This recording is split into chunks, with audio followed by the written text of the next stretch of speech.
sa zaradiť do spoločnosti tak, jak sa má. Nepochybuj o sebe, my nie sme márna masa. Rozumný jedinec, chalani, dievčatá, stávam sa za názorom tak, jak sa má. Veľa v tej poslednej dobe počujem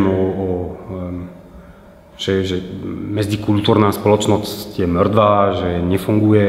Ja to neverím, si ozaj myslím, že je to budúcnosť, je to jediný systém a nemôže fungovať demokracia bez ten multikulturalizmus.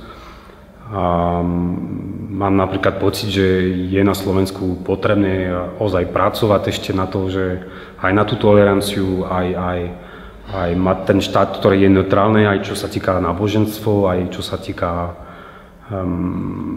kultúru. S tým, že tiež neverím, že kultúra a umenie sú iba, bo kultúra je niečo zdedenie. Ja verím, že kultúra sa tvorí a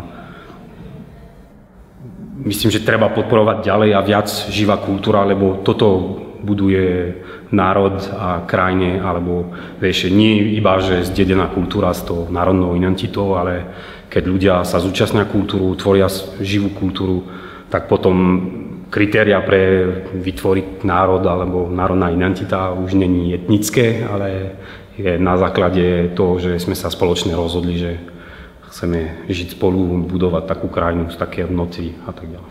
Volám sa Christian Potiron a stojím si za názorom.